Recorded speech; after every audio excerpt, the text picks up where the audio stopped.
What if development meant improvement, getting better at what you are doing? Imagine objective criteria being mainstream and excellence rewarded. Imagine narratives self-evidently at the top of the hierarchy. My guest for the evening is a painter of myths, dreams, and personal events, universalized on large-scale canvases. Before we begin, I'd like to thank our top sponsors, Bork Nerdrum, Marcella Chirac, and Anders Berge Christiansen, for making this show possible. Sebastian Salvo, welcome back to the Cave of Apelles. Thank you for inviting me again to the How Cave are of Apelles. Very well. As I understand, you almost broke your back since last we talked. Oh yeah. Painting the last composition that I was at that time planning to do, The Outcast. Right, Yeah, okay. yeah. What happened? Oh yeah, but this thing about painting this big, more big scale painting, going back and forward to take distance to see how the whole thing worked. Right. And it was a little bit tall, the painting, and I'm not that tall, so I had to get over some bench and painting the sky there. Suddenly, almost I broke my neck taking some distance to see if the sky there was working. Right. Good. Mm. And on the wall here we have a compositional sketch, to be sure, for a new grand theme. Yes. And the star sign for the evening, of course, is storytelling. Mm. And one of the things I wanted you to talk about is all the different factors that a painter has to consider when painting narratives. And this is also why we'll be centering quite a lot around Giorgio Vasari and what he writes about, what painters need to consider. And it will also be quite a lot of fun, I think, to talk about the Renaissance conception of competition and what that really implies. But before we start talking about how you develop your compositions with this as a vantage point, of course I have to say something to our audience first. This is our first anniversary as the Cave of Apelles, and we have now launched on Patreon. So you can go to patreon.com/Cave of Apelles and check out the different advantages you can get in supporting our show. So, Sebastian, what on earth is going on here? Okay. Well, basically it's a story about a man being guided, or that's what you say when someone is pointing the direction. Yeah. Being guided into a certain path in which ends up in a not so good situation. This man that is guided by this young girl with this dog, they get into this dark forest and they meet this strange group of people coming out from the forest, maybe thieves or something, but they don't look nice at all. Right. And this is the second version of this composition that I want to do. So you made another separate sketch, or are you elaborating the same sketch? No, there's another sketch in charcoal, which is slightly different than this one. It was not that clear, the whole thing about the story. And it's not that clear yet. Yeah. So probably I will have to do a third sketch to get also the composition and the story more clear, because... So what do you know as of now, in terms of the story of the painting? Like what is it? What do you envision going on right now? Oh well. And what is not successful? What it is not enough is that it's not clear that the woman or the girl is leading to a wrong path. That he is convinced or in a way seduced into going into this direction, which ends up not in a good way. Right. And that's something that I have to be aware of at the moment I make the third version of the sketch and then to the big composition. But this is something that happens in a way, that you have to make several sketches, or you have to come back to the story again and again, and to have the plot or the subject of the story very clear.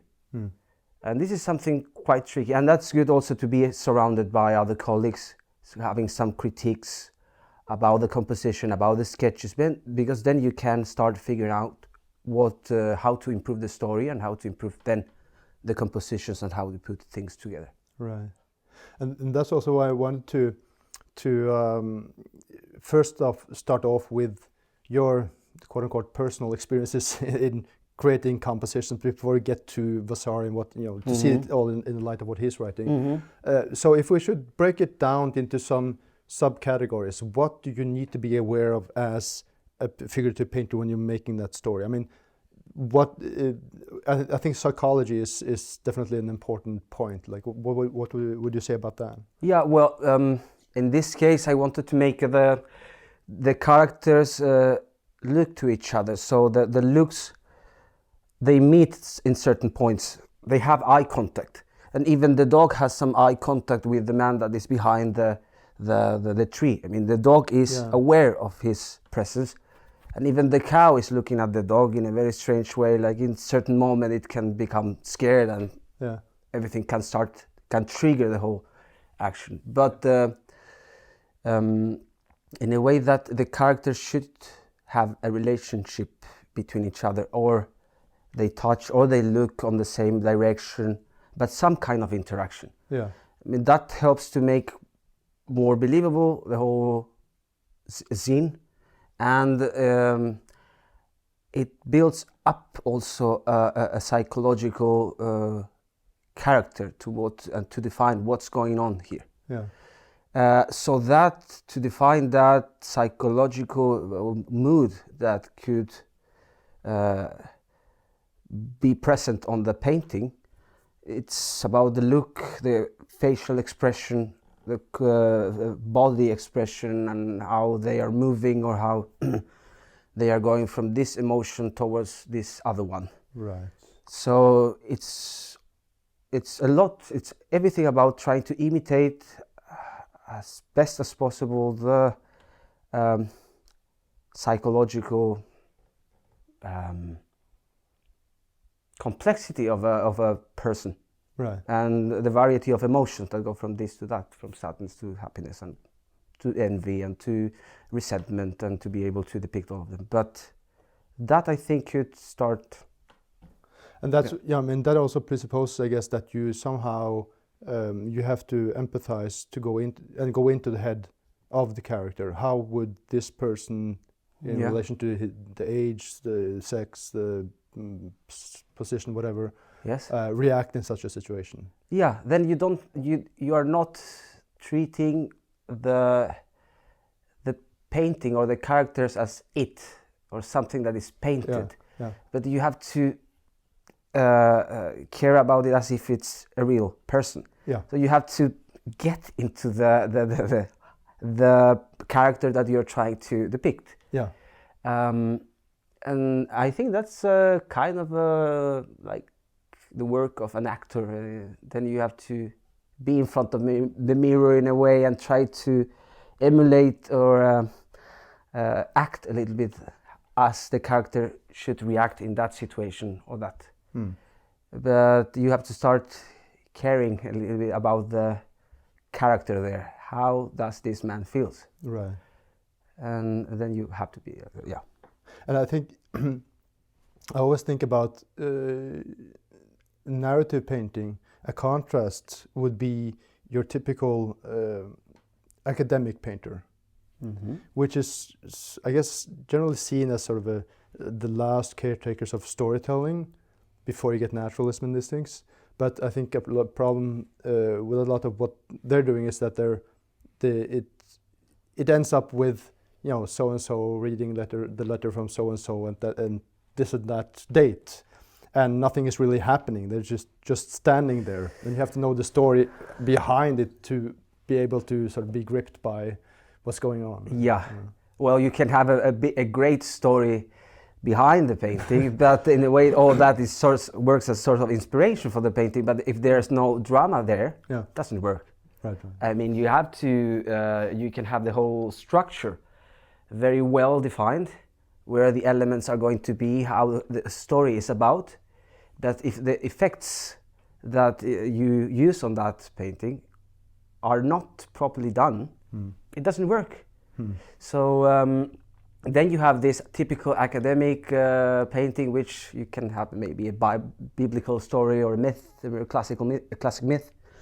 But if there's no drama there, there's no empathy for the psychology of the characters there, it doesn't work. Yeah, it becomes a model and not the actual figure or person standing there. It becomes someone who is painted there. Right. Flat and frozen there in that place, but it's not really going through the situation. Right. Yeah. So what about strictly composition then? Mm-hmm. I mean, one of the things you mentioned before this conversation is you had like a discussion or a conversation with Boris Kohler, who's also been on the show.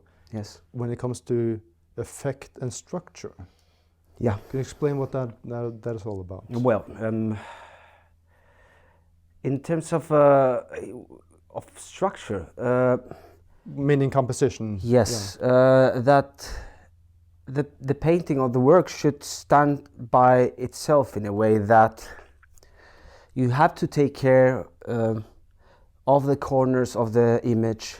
You have to try to fix how the image could work on a flat surface and well composed in a way that you can have a sort of a geometrical form here and there that could keep the whole supporting the composition.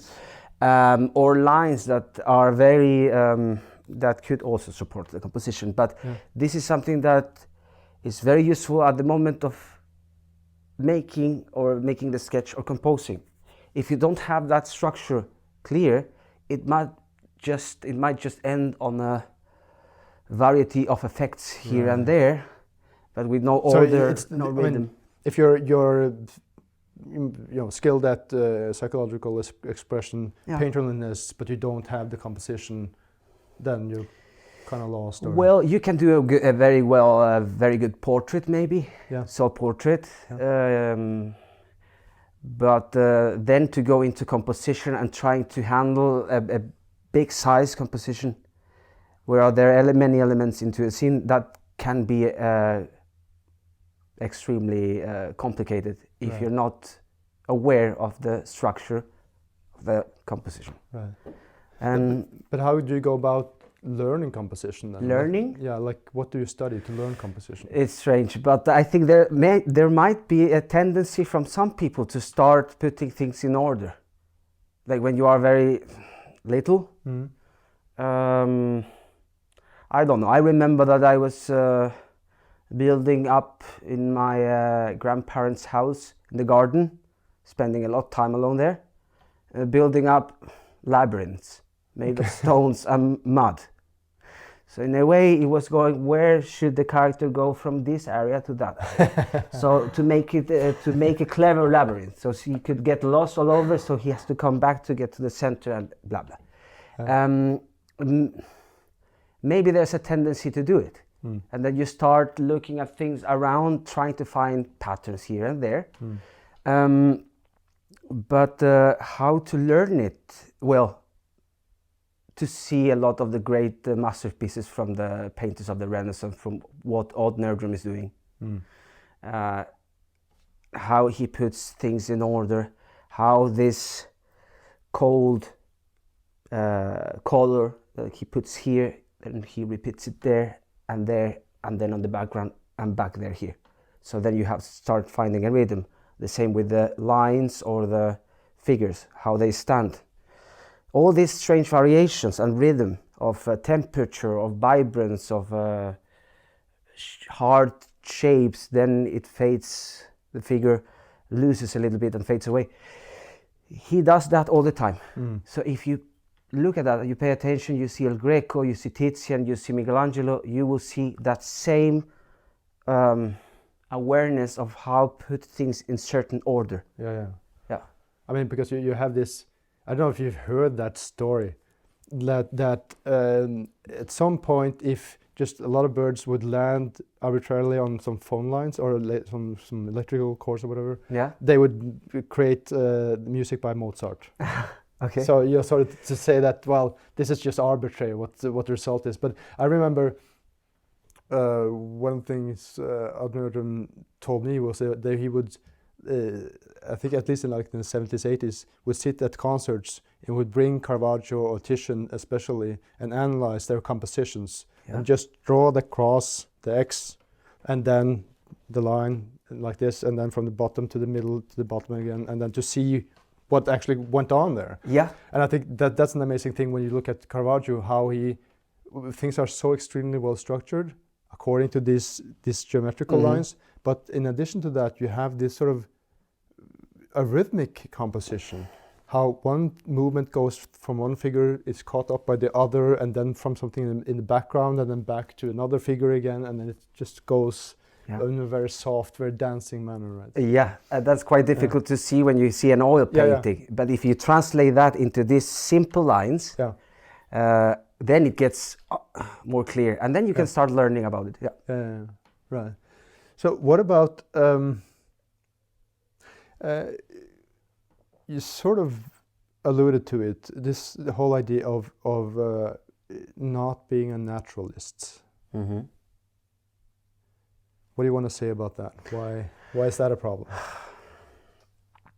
Well, I think this naturalistic view about just copying what you see in front of you, it's slightly modern, and what you see, or what I see on the great Greek sculptures, the great painters from the Renaissance, and what I see in art as the best, there's always a blending between nature. It's not enough. You take out from nature and then they blend it into something that you improved something from nature, or some things that you find there. It's not I go there in front of the landscape and I just paint the landscape that I find there. There's no poetry on it. But you see in some, for example, landscape painter, Hertevig, he goes and he picks this cloud, and then he picks this tree, and then he's just blending them and making the whole thing works on this piece of canvas. Right. While if you just take it from the natural. Well, I think I mentioned it in I think the conversation with Per Lundgren, how Lars Hertevig, when he painted the Borg Island, we go and see it. There's like a whole additional mountain that he's just cut off. Yeah. Just took it away. It's not there in the painting. No, because if it's all about that, it works here. Yeah. And that's what I think a naturalist is not aware of. I mean, it's the same thing if you mix colors on a white palette and you have it on a colored canvas, you have to adjust the color to the way it looks on the canvas, not on the palette. Not on the palette, and you will never see what is really going on here if you have a white background. Right. But it's all about that it works on that flat surface. Yeah. And that's something that a naturalist is not aware of. He's just going there, very naive, painting from the light, and then just making a translation.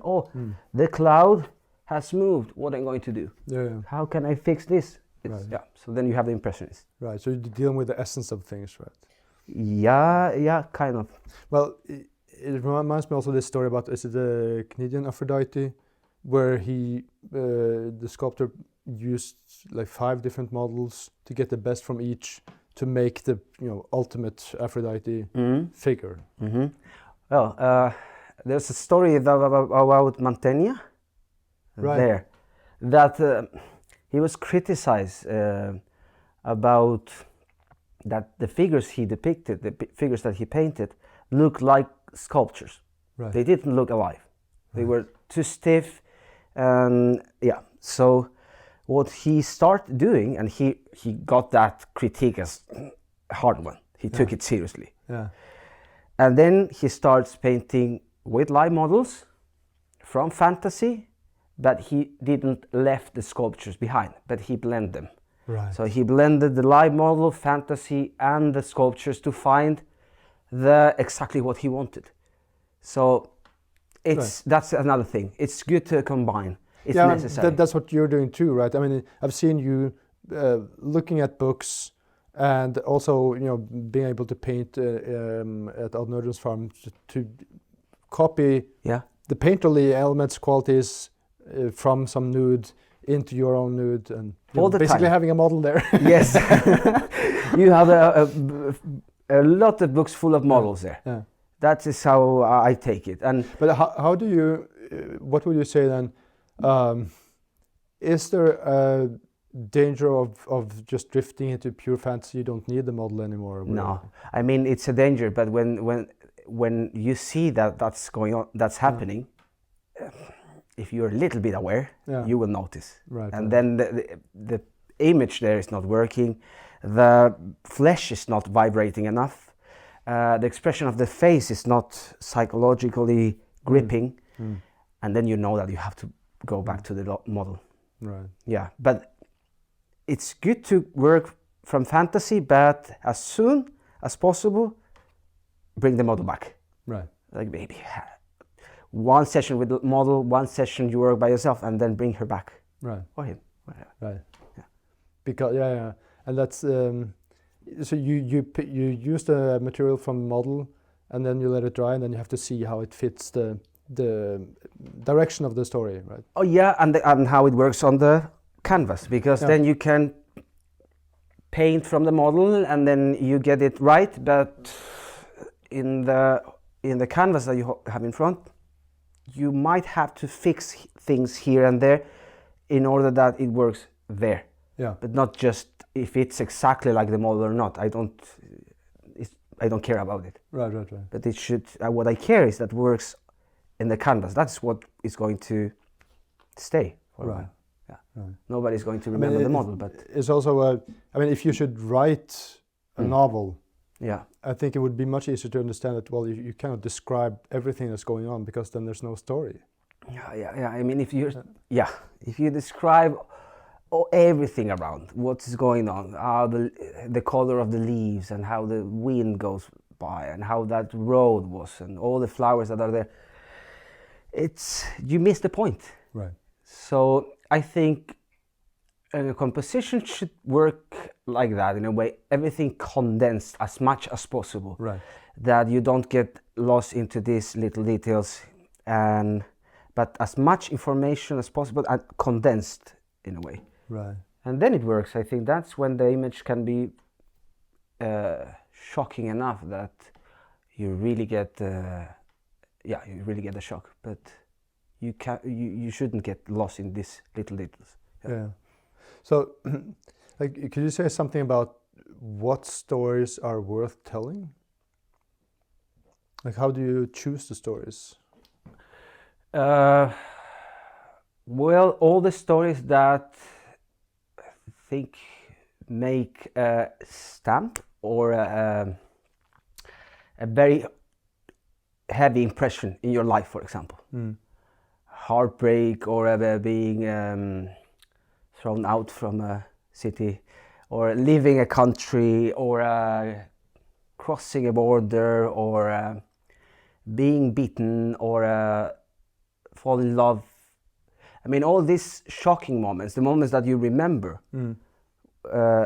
I think you said that if you go through a shocking moment, there's something archetypical in that situation. Right. And then you will always find stories here and there that can bring you elements to that story that you have been going through. I mean, that's a kind of a story that you can start working with, the very strong experiences that you have had before. Right. And I was thinking about what I said in the introduction, that, I mean, this scene here is basically a scene from a dream. Yeah. You really get that sense of how things are condensed in a dream. And you've been talking about what happens in dreams, what you see in dreams and what you don't see in dreams. Yeah. Like we were talking about that the other day, and with some friends, and that there are never clear eyes on a dream. You never see someone directly into his eyes or her eyes. It's just feeling that the eyes are there, maybe. And Odd told me a story about that someone asked him about why all these characters are dressed in these strange clothes, why they don't have shoes, and why they are living in this desert landscape. And he answered like he asked a question to this man that was wondering why, and he said, well, in dreams, are there any smartphones? No. And the people you meet there, how they dressed, what they are wearing, certain clothes or? No, they are just dressed in rags, maybe. Right. Do they have shoes? No, they don't. So there you have. Right. And this is something that I think dreams take away all the unnecessary details, and what remains is what is important. So they work in a way of as a mythical story or as good stories. Some dreams, maybe. Right. Yeah. I think Campbell talks about dreams as is it unconscious myths or something like that. I don't remember the exact phrasing, but something to that effect. Yeah, that the dreams are myths that come. They come at night, something. But I do not remember either what he was talking about. But I think dreams as a source of making a subject or a painting. Yes, but they have to be translated. Right. You cannot just take it and just put it like that. You have to translate that strange manuscript and turn it into a story that can be a conscious myth. Yeah, you have to make it conscious. Correctly. Yeah. So you have to translate that as a scholar. Right. So, what I wanted to do now is, as I mentioned, we are now on Patreon. So, just let me make the audience aware of what you can do. You can support us at titanium, ochre, vermilion, or Mars black level, and you get previews, you get extra material, and of course you can ask questions and be sure to have your question answered and your name mentioned. So, are you ready for some questions from the audience? Oh yeah. So this is from Patreon, and this person would like to be anonymous, so of course we'll respect that. Okay.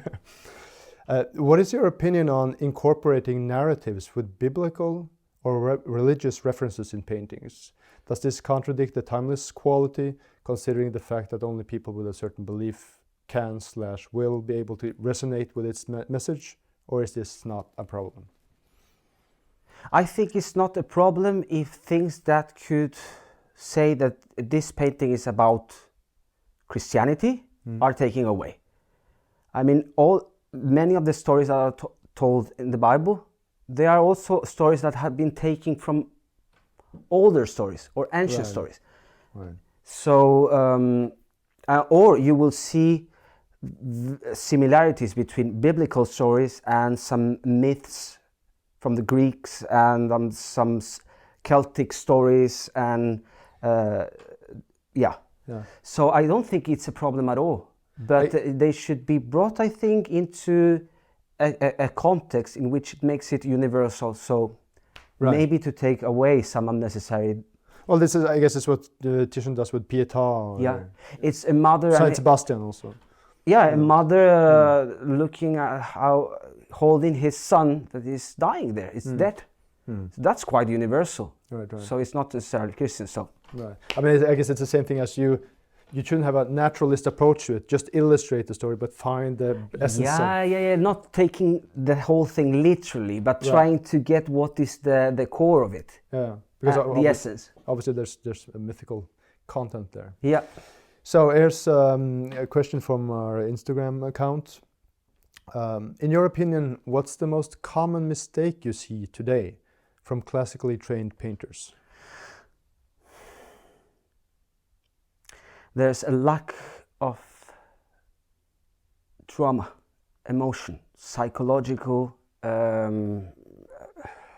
depth in the characters are depicted. And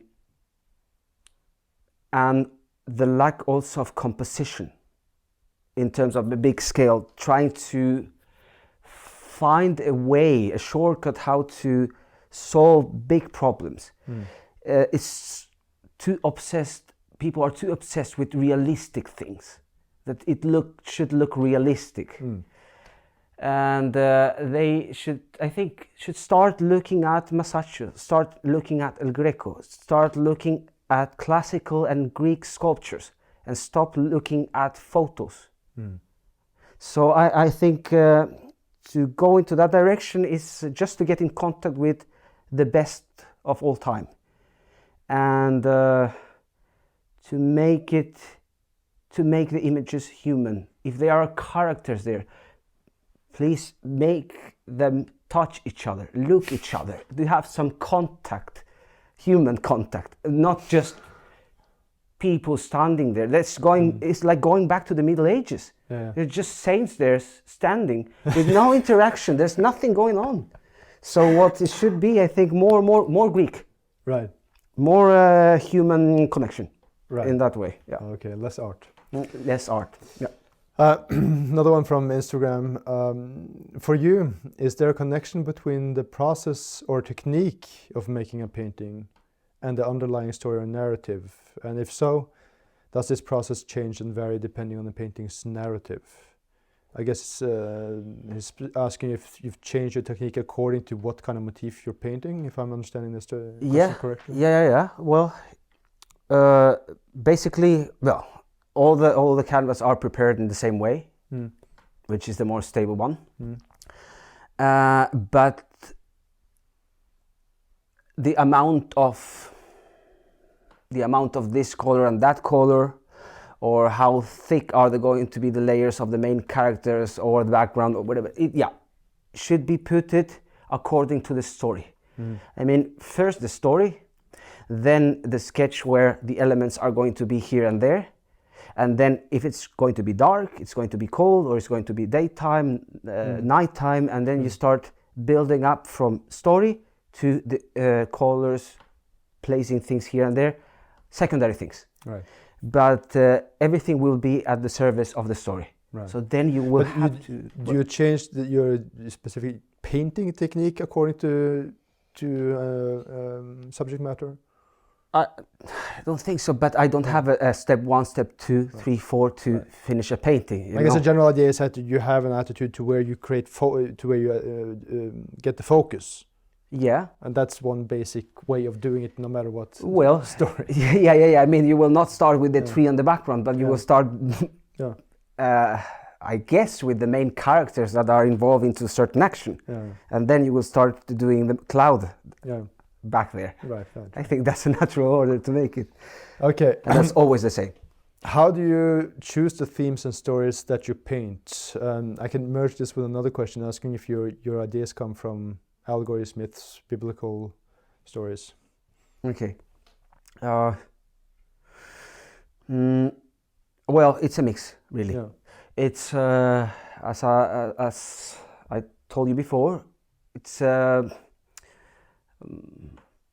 strong experiences, events from life, from my own experience, reading some good stories in the books, and picking up things from myths and blending them all together. And mostly, as I said, the most shocking events in your life, there are always going to be a good story out there that reflects that serves as a mirror of that situation. That's why I think myths are for, to see in which stage of life you are now.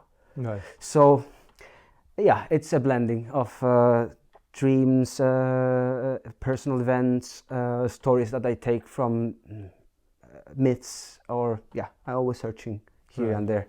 I guess, you can make a story, make a painting about something that you really have not experienced at all, but you read some book that really strikes you because it strikes a nerve of human existence. Yeah. Well, I think to go through certain experience can help to know how it feels like, or how it could feel to be on the opposite side, if that's the case. But it's not mandatory that you have to throw yourself into these strange situations to be able to depict them. To paint the outcast, it's not necessary that I have to make everyone to expel me from the city. Well, it's the same thing as a person who is skilled at painting. Going through some tragedy doesn't necessarily enable him to paint. I mean, you see what happens with maybe a lot of people that have terrible stories coming out from other countries trying to find refuge on other countries, and they have been going through very hard events, but there's no story coming out from it, except from the news, but you don't see any paintings or... Right. So, okay, which are the main painterly qualities shared among the paintings you admire and consult the most? Okay.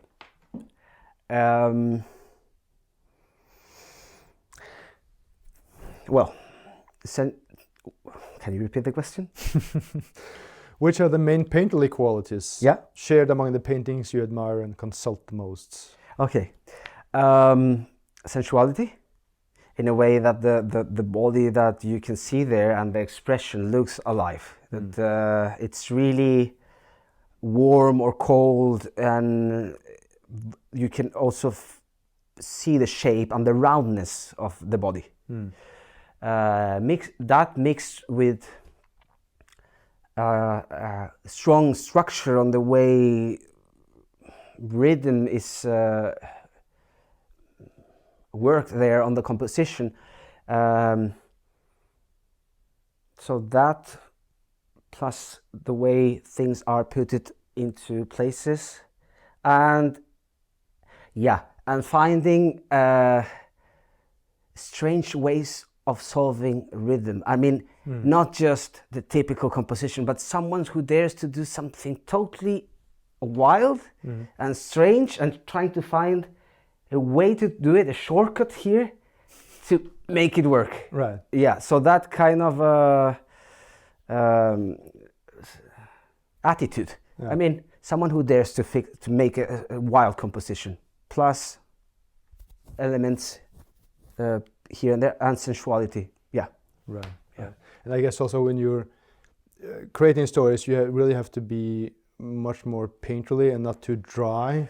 And then, being able to separate forms just by cool and warm colors instead of contrast is one hell of an efficient way of creating volume. And it's better to use a more loose way of painting when it comes to big composition or to make images in movement. Right. Because that is what is going to make the images to being just still there, to going into this vibration that will give the illusion of that they are moving. That's what happened with Masaccio. Coming out from a more hard, stiff way of paintings at that time. Masaccio with, I don't remember the other names of the other painters, but it was like three others. Vasari, that's something that he talks about. They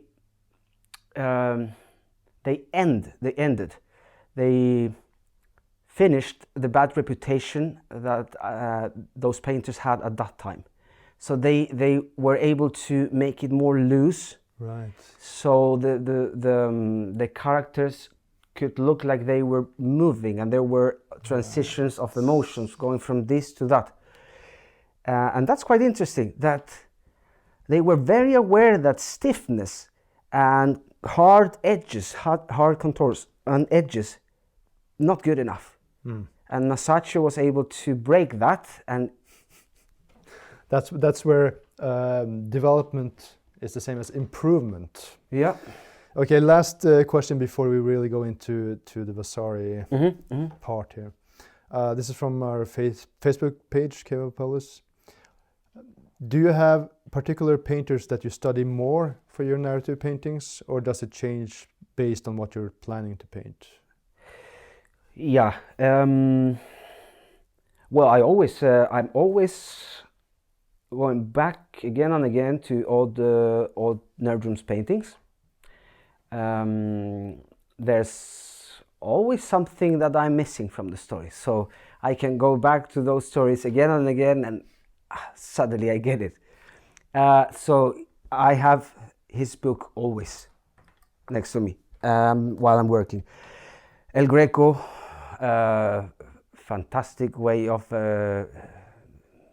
making in his best works, making wild compositions and make condensed myth or story there. Well, Michelangelo, there's who else? I can think about what's the name of this painter? I mean, this man who made the Gates of Paradise in Florence. Oh, you're talking about Ghirlandaio? Yeah, I think that's his name. Well, you can see on these small details of the whole door how the forms are shaped and extremely condensed stories. Right? Yeah. It's everything is condensed just in a small this little thing, and it's wonderful. Right. So, well, but yeah, and who else? Well, I think that's fine. I mean, you mentioned Vasari and this self-awareness then of a recent development, coming out of this stiffness. Yeah.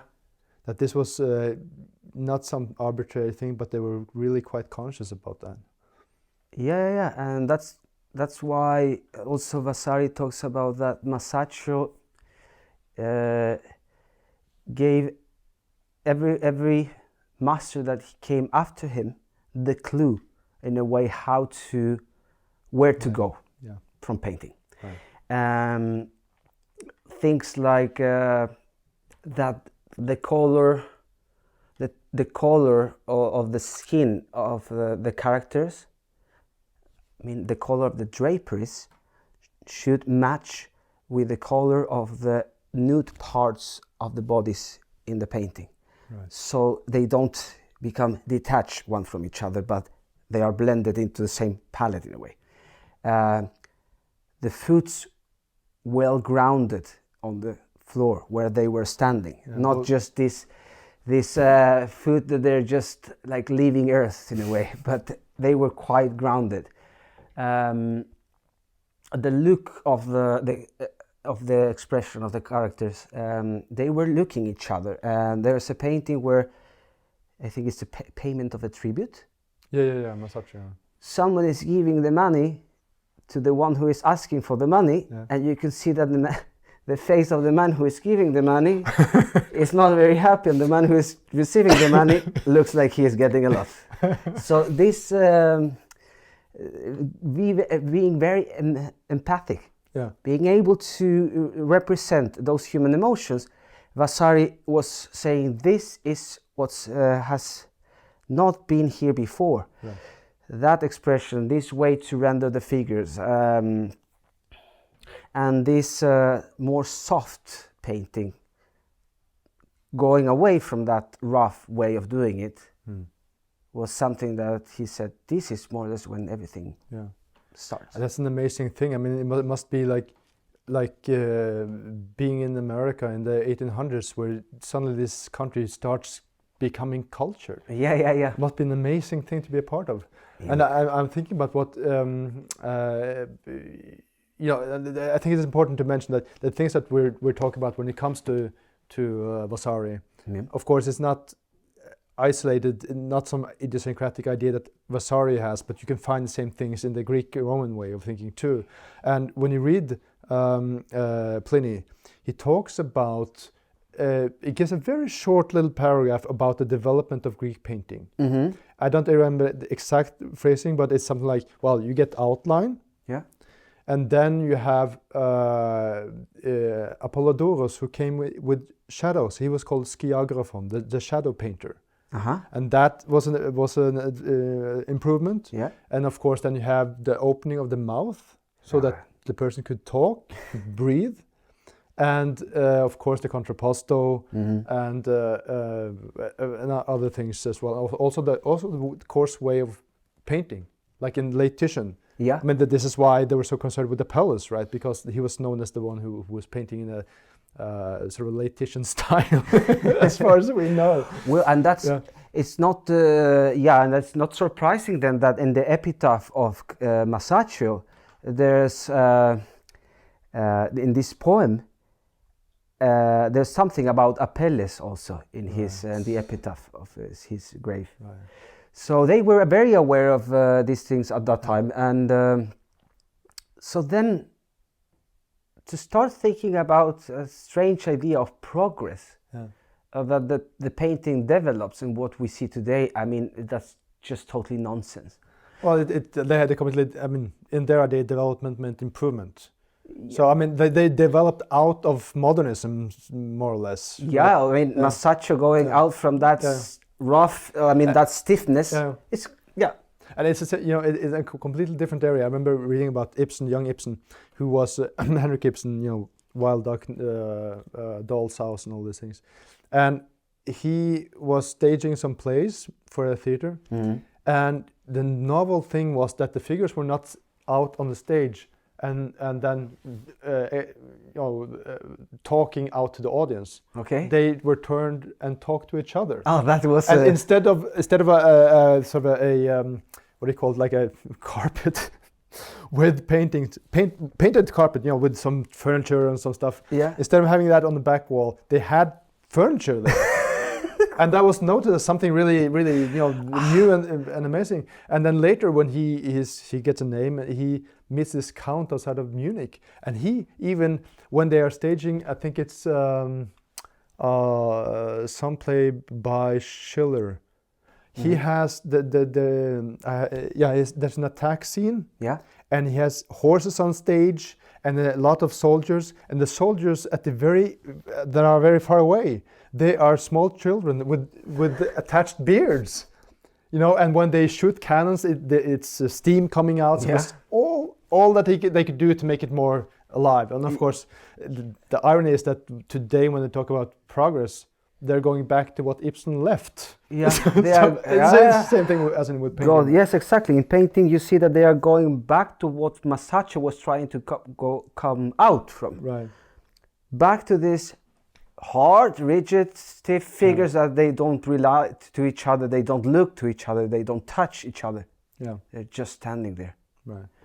So. Okay, so let's stick to some more radical material. Yeah. I mean, you mentioned this thing about Montagna.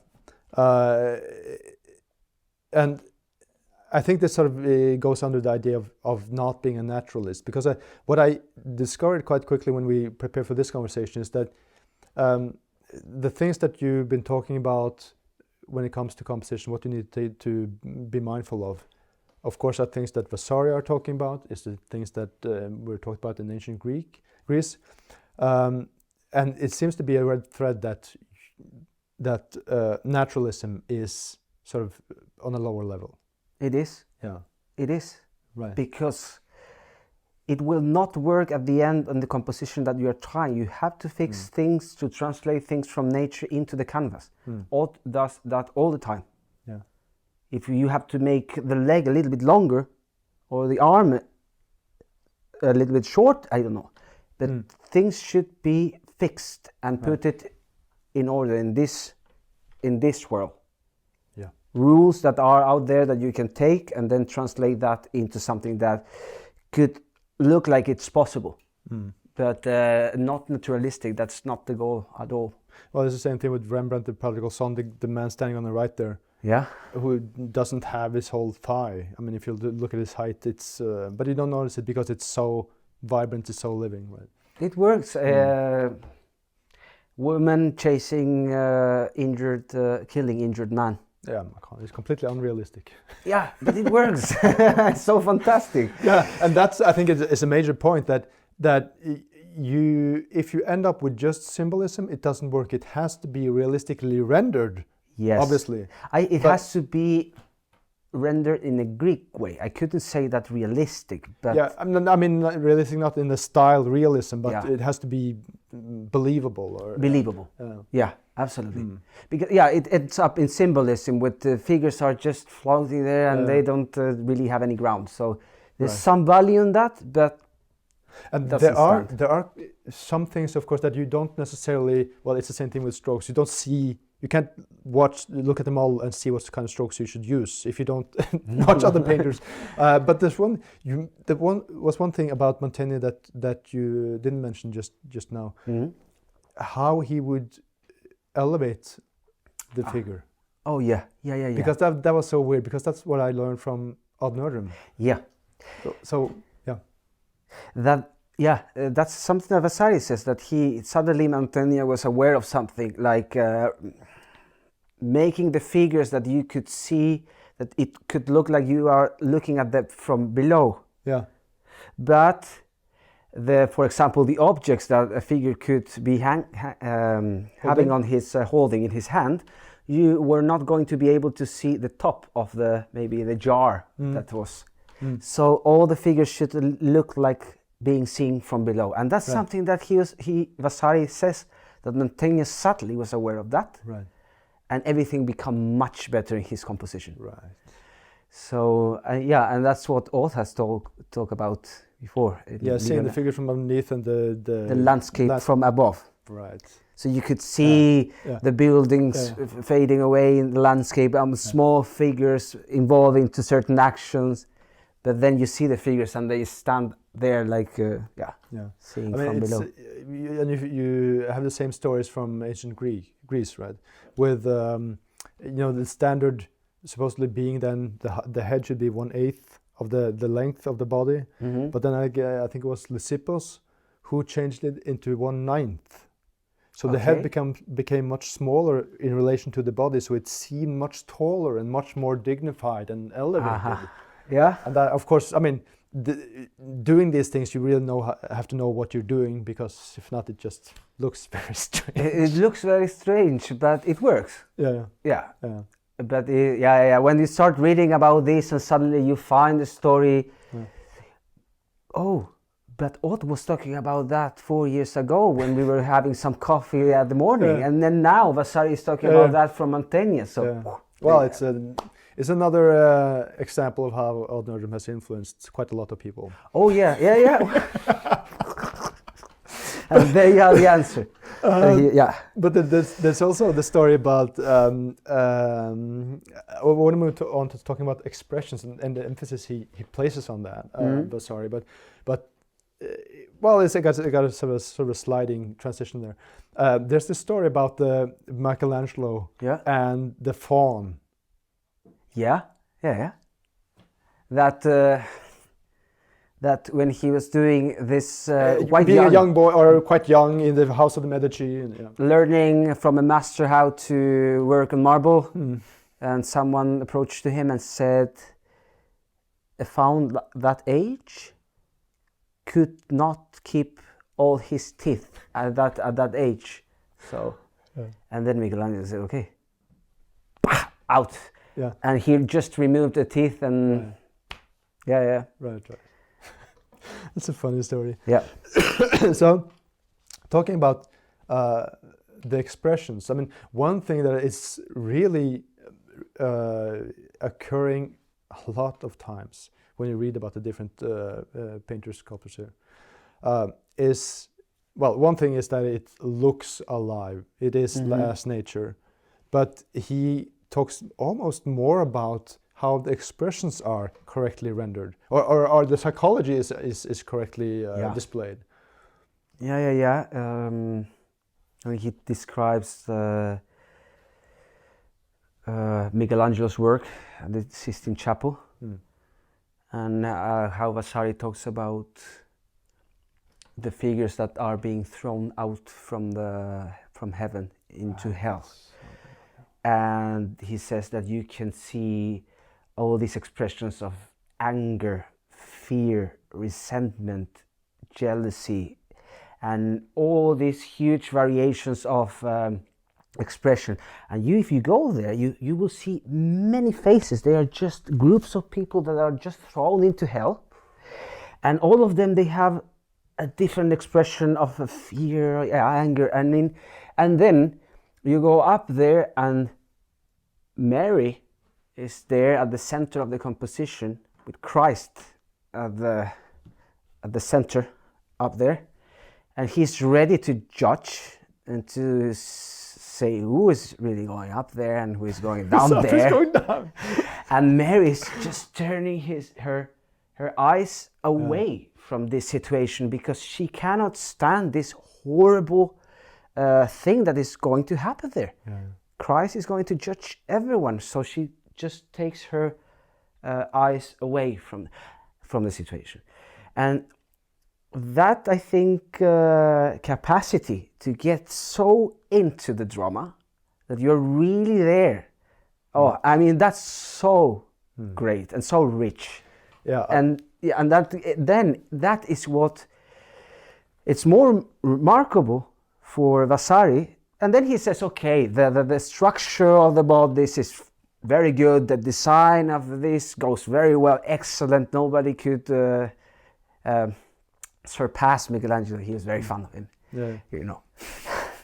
And but what he really regards and praises, it's all these variations of facial expression and how the body reacts to being lifted up into heaven or being thrown down into hell. Right. So it's fantastic. It's like you react differently if you're sitting in a chair than if you're sitting on a roller coaster. Yeah. Right. So that should be more like a roller coaster. Like, how would you wouldn't sit there, you know, on a roller coaster like that? No. So maybe this is the one you were thinking about here. Okay. I want to read this one quote. Okay. So yeah, it's the same part that you were talking about.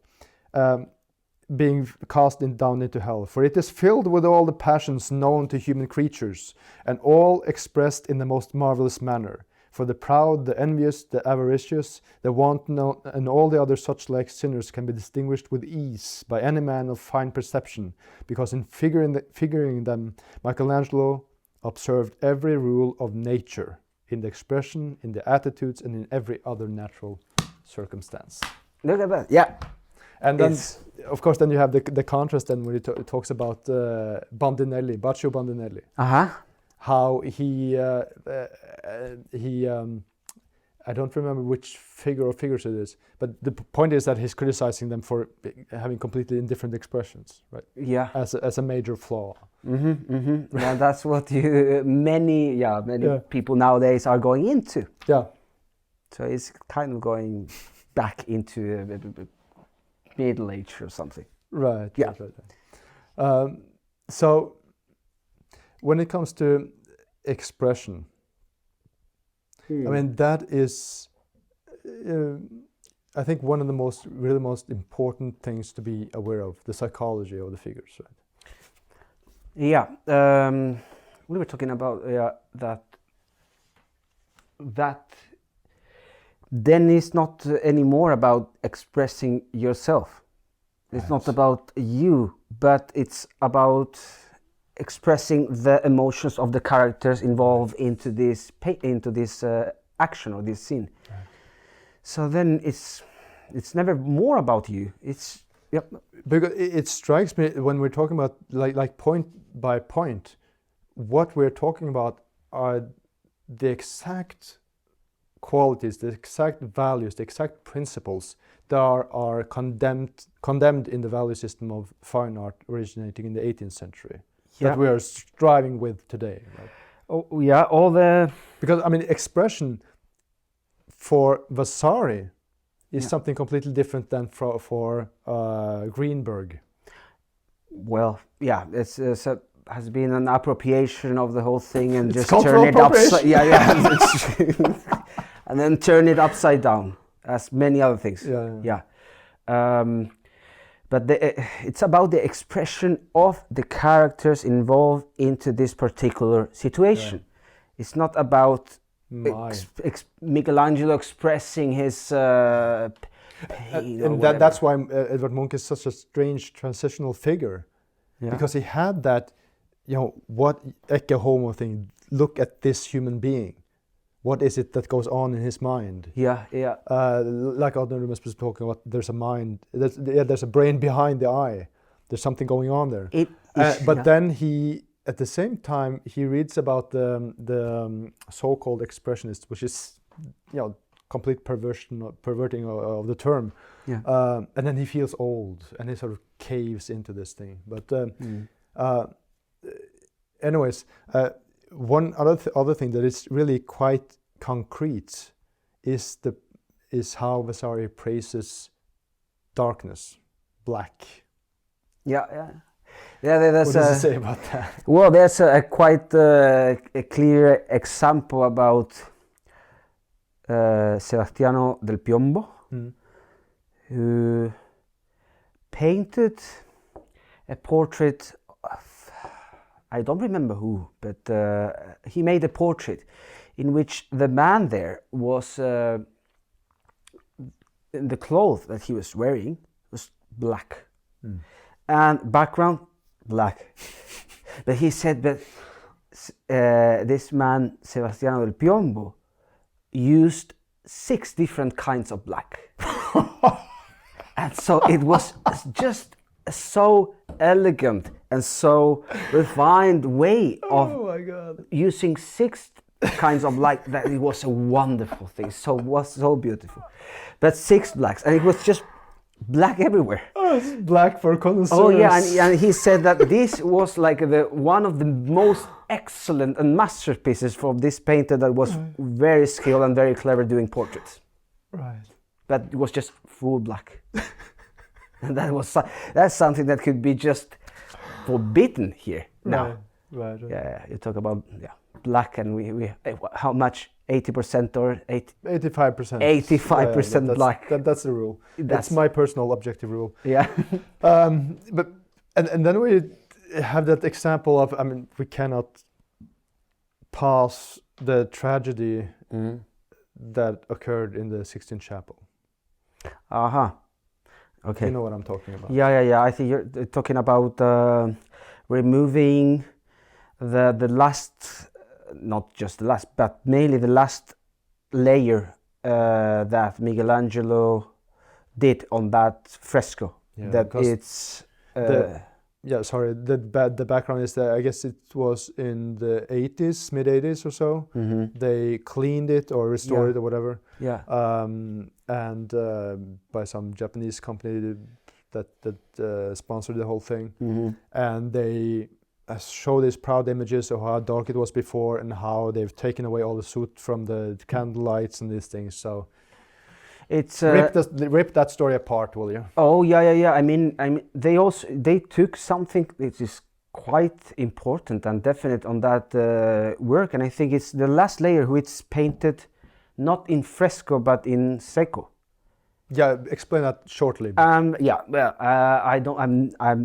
never painted in fresco. Yeah, but these are the last brushstrokes that make the whole thing work and bound figures to each other, things here and there. I mean, if you take that away, you're taking away the last layer of a great master that is binding all the figures into pulling them together. Right.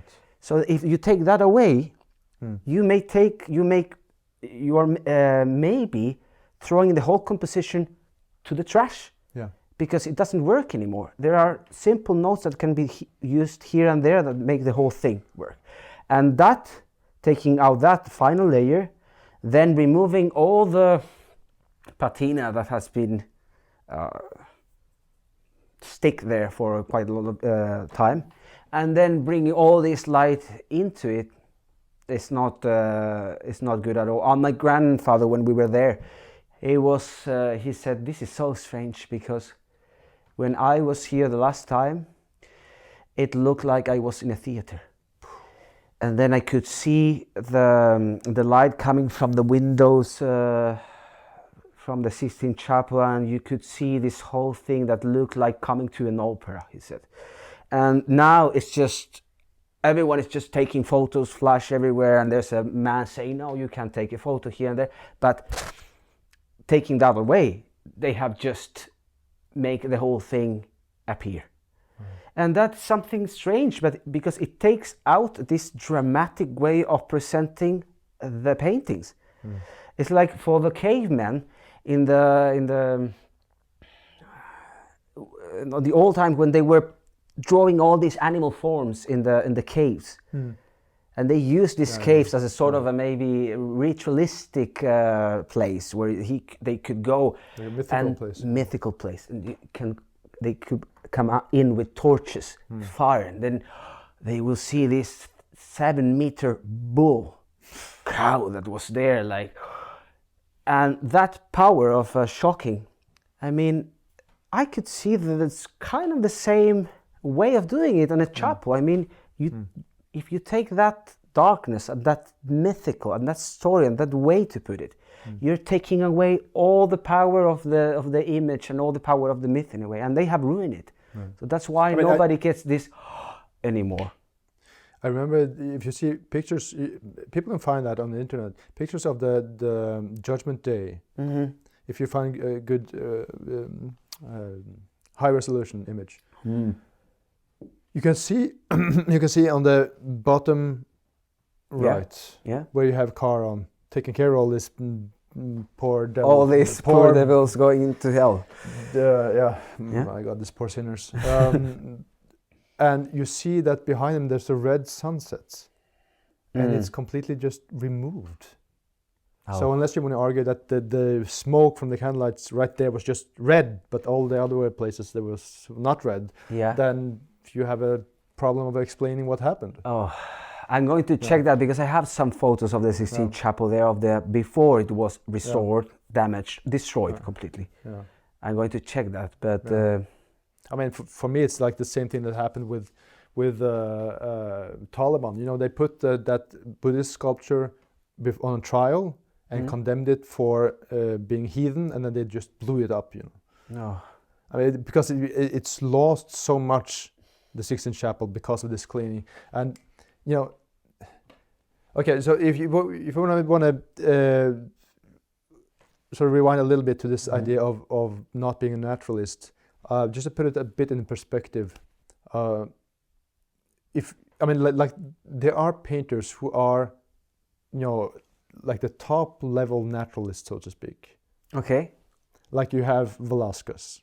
Okay. Or you have Andrew Wyeth. I mean, like if there's a roof for naturalism or a ceiling, they're right up under it and they're sort of peeking into the next floor, right? Flirting with what comes next. Most definitely. Definitely. Well, it's definitely it feels like they are reaching the top of this and flirting with this next level. What is there? Because when you think about Andrew Wyeth, A Crow Flew By, or Tenant Farmer, that is emphatically not just a pure naturalist depiction of rural life in Maine. No, it's not. I don't think so. This is the way shapes. The way shadows are reflected and the way the light comes into choosing focus, right? It's perhaps Wyeth more than Velázquez. What do you think? I think he's more into a more dream world than Velázquez. Much more. Maybe you could see that on the how you call that in English, las hilanderas. The women that are with a wheel. The weavers. Okay. I guess. Okay. Then you have something on the background there. There's a scene there, a mythological scene that you see these women working there. Okay. But if you see there in the background, there's something going on. But why it is by far much more go into the dream world that.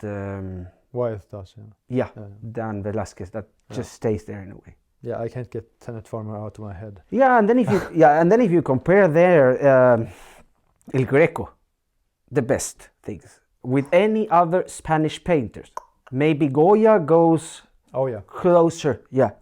Actually, in the 3rd of May, even though that's a specific date, that's an interesting case. Yeah, because that could very easily be. I mean, imagine Manet No. doing Then that exact. Oh my then god! it will become naturalistic and with all these insignias here and there that it will. Oh my god! Yeah, they could ruin the whole thing. Yeah. But what I was talking about El Greco, I think that him with Goya are the only ones who have been able to really depict movement and going into this dream world, more mythical world that no other Spanish painter has been able to do. And it's like this painting of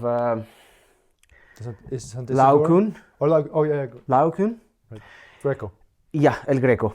And one of his best, definitely. And this is Washington. Yeah, so Alt was telling us a story the other day, like this scene is a nighttime scene.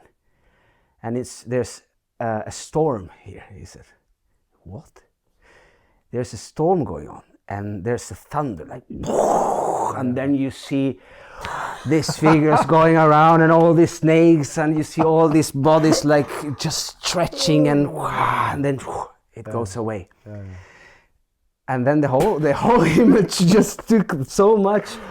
Suddenly it's gripping me and it's haunting me. But that was such a good description of the whole image, and it makes it like a dream. But you said something in that context about that horse in the background there, which is of course the Trojan horse. I mean, that's the story. The Trojan horse, that it looks so weird if you zoom in on it. If you see it like don't paint a horse like this. No, that's the way you should not paint a horse. So why the hell does it do it? How can that work? I don't know, but if you also go there to the rock and you just isolate that small rock down there, it doesn't work. I mean, if you hang that on your house and you say, well, look at this. Nobody really is going to say, oh, it's almost not painted. No, but in the whole composition, it worked extremely fine. Right. So there are many things that they look wrong, isolated, but in the context they look extremely good and you could not change them. But that freedom is something that is not, you cannot just, take it. Right. Like, I'm going to start doing it like that. Doesn't work. Speaking of freedom, you need to undarken us a bit. What does Vasari say about originality? Because that's sort of a major, I mean, that's, as I see it, that is perhaps the major hindrance of creating what they refer to all the time as a new Renaissance. Mm-hmm. If you want to create a new Renaissance, originality has to go away. Yeah. So what does Vasari say about originality, or like what role does that play? Or I don't see him or heard him about regarding or praising so much originality at all. What he emphasizes and what he gives a lot of place in the book is about painters and disciples and pupils from masters being able to go so similar to their masters that the public and the people could not make a difference between if that was a painting of the master or the student. But then he says, well, and that the student here, he was able to become a more excellent or a higher degree of perfection or things like that, but no originality. There's nothing as that name on that book. He doesn't talk never really about originality. But what is great is to imitate, to surpass, to compete. There's this story about how Michelangelo made a copy of a Donatello, but it had more grace and some other cool quality, I don't remember. So there was originality was not a question at all, or like a thing. So and of course it says about Raphael being influenced by Michelangelo, I guess it is in that context, where Vasari says, praises Raphael for being an excellent imitator. not an imitator of nature, but of another person's painter's style. Yeah. Or craft. Yeah. Imitation was something that was fundamental to improve and to make a renaissance. Yeah. There's one story here too, also about from the Judgment Day, and I wanted to just look at this little sentence here about Charon dragging these devils, strikes with his oars at the souls dragged down by the devils into the barg. And listen carefully now. After the likeness of the picture that the master's best beloved poet Dante described. Mm-hmm. So you think about that. What Dante did was to describe an image that he had seen, not specifically but in his mind or whatever. Yeah. So he is copying an image, and Michelangelo is copying the image that was described by Dante. So yeah. So that's like the essence of the whole Renaissance idea of quote-unquote originality. Right? It's wonderful. It's about, what do you call it? It's about intensity, not originality. Right? Yeah, and mirroring their works. I mean, putting their works in front of each other and see what they can get from each other, and that they stimulate each other in a way that. Yeah, I mean that's one book. I don't know if you've read it. I can really recommend for everyone to read Renaissance Rivals by Ronna Goffin. And she lays out, she's quite good about on not taking too much of the modern way of thinking into the material. She relates a lot to what is being written at the time and said at the time. And basically, competition is what set off the whole Renaissance. Yeah. I mean, you have it's so funny. Cellini said so many funny things. Benvenuto Cellini. And he talks about that there's this competition for a what is it called? It's a fountain. It's a fountain. Mm-hmm. And so it's considering participating on the condition that Michelangelo will participate. Okay. Because from him and from no one else have I learned everything I know. That's when the painter or the sculptor imitating you is competing with you, and through competition you are of course imitating, because you're not competing in completely different things. You're competing on the same level, same field, playing field, right? And you are very aware of how strong your competitor is at this. Yeah. And then you see clearly your own weakness, and then you have to improve your. It's fantastic, and Dante also talks about that on the Divine Comedy when he talks directly to Virgil, and he says, I'm not going to quote it literally, but it's something like all the honor that I have, or all the works that honor and the works that I've been praised for, I own it to you, because in a way I have imitated everything, and I have taken everything from you. Right. So that was something was highly praised. And that's a total irony too. I mean, in the modern the fine art way of thinking, it's basically sort of a shameless appeal to complete egocentrism. It's me. Totally. And their imitation with admiration, trying to achieve that and recognize that someone is strong in this, and you want to push in that direction. They had a clear idea of a standard, because they had objective criteria, as I was mentioning. I mean, Vasari says at some point, I think it's again the Judgment Day, because of course that was a major thing. Mm-hmm. And he talks about how would paintings painted and still unpainted appear next to this one. Okay. And I mean, that's a huge, grand perspective. You're not just thinking about, last generation, they're out, I'm the best one now. You're talking about further into the future as well, and that's an amazing circular way of thinking. Yeah. It's kind of a continuation of the works that the others made, in a way, continuing what has been done before. Then you're thinking in a circular way, in a way. There's not just this idea of progress that goes from this point A to point B, but that you are just taking what the Greeks have done, what the Renaissance painters have done, and then you're just continuing the whole thing. Yeah.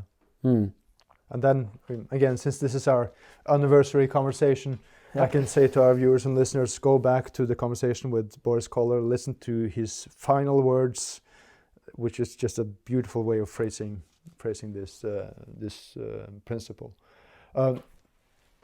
Okay, so there's another side to competing too, and poor Bandinelli, he gets his due in Vasari's book. He's praised, but he also gets a lot of criticism.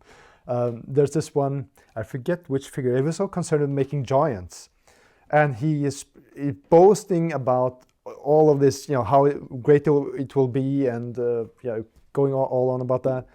And then Vasari says, but then the work is shown, and the work does not fit to the boast.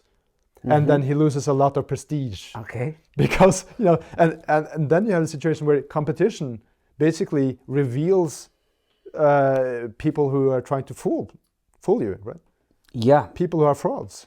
Not that, Bandinelli had strong qualities, blah, blah, but, he fell for his own boast, right? Yeah. But then it's when you have an objective meter, where everyone can join and play by the same rules in a way as sport, and be able to have a rational field in which there are established rules in which you can compete with.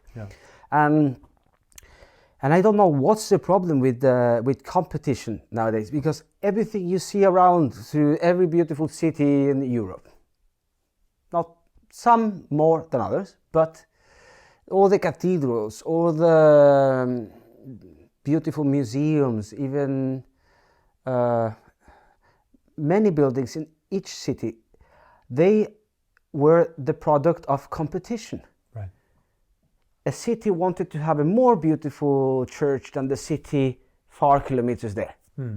And we want to have a much more beautiful bridge here, because so everyone could know that we are a fine city. So we are going to ask the best ones to come here and make this and that. So competition made the whole thing as beautiful as you could see it today. Well, the remains of that. Right. So, and there's another thing too, because this, having objective criteria, having competition, that is the safety net of the individual. Yeah.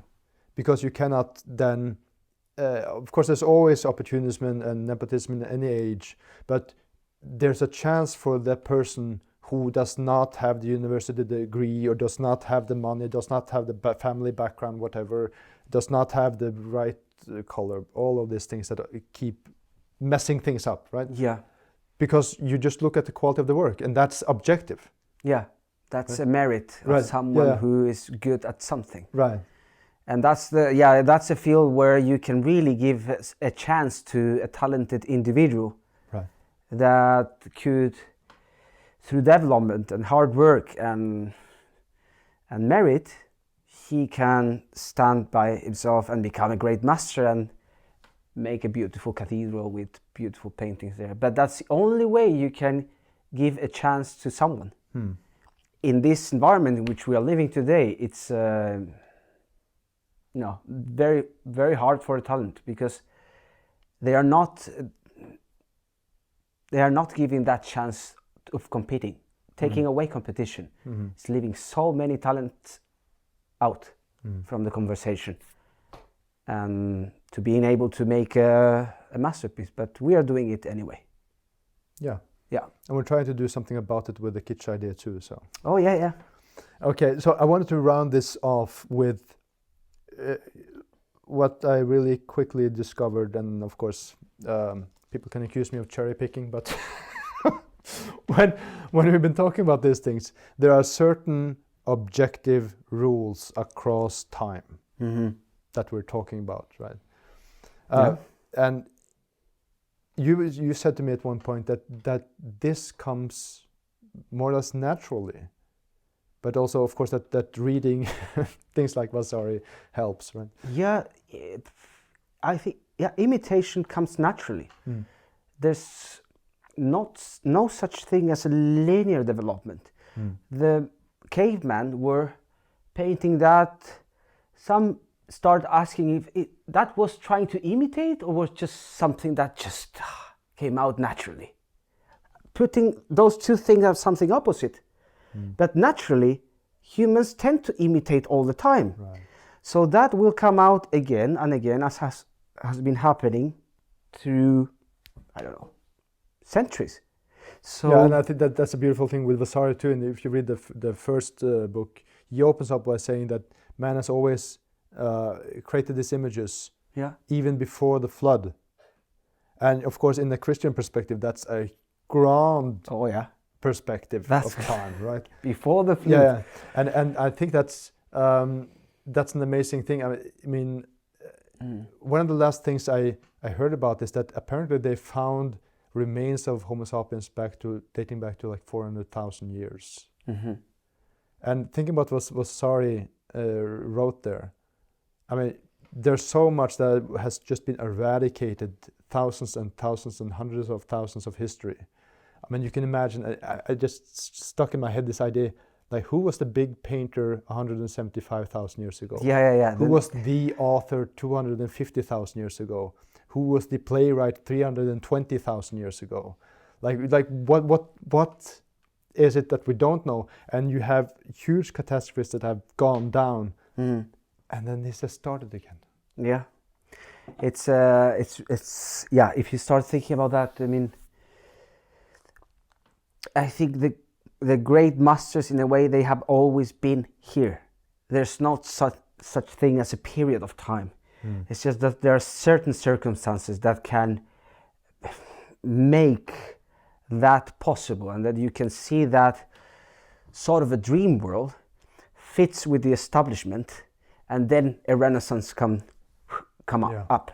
But if you go from the Renaissance until this time, if you dig a little bit, you will always find a Renaissance master here and there that comes from Sweden, that comes from maybe Spain, that has been in between 1500 and the 20th century. But then they quit. They stop, as Munch on the Sick Child. They do 1, 2, 3 good paintings, show that yes, we are still here. And then, okay, I have to leave because I have to take care of my... It's like some trickster god. It's strange, but there's always a painting here and there. They say, what? This painting was made when? In late 1800. By who? By a Swedish painter. And it looks like a Titian. Yeah. What is that? And then you see the other paintings that this man did. Totally bad. Yeah. Totally modernistic and a sort of a bad copy of Ensor. But there are always this kind of signs that, it's not true. It's still here. And that's quite fine. Then there might be circumstances in which a third Renaissance could happen. But now it's going on. I mean, we already started with it, so it's funny to start talking about it, but they have been always there, and they will always be there. But circumstances change, things get a little bit messy, but it's there all the time, circular. It doesn't end. That's a great way to end. Sebastian Salvo, thank you for coming back to the Cave of Apelles. Oh, it has been a pleasure. And thank you for watching. Remember, you can support our show at patreon.com/caveofapelles. I'll see you next month.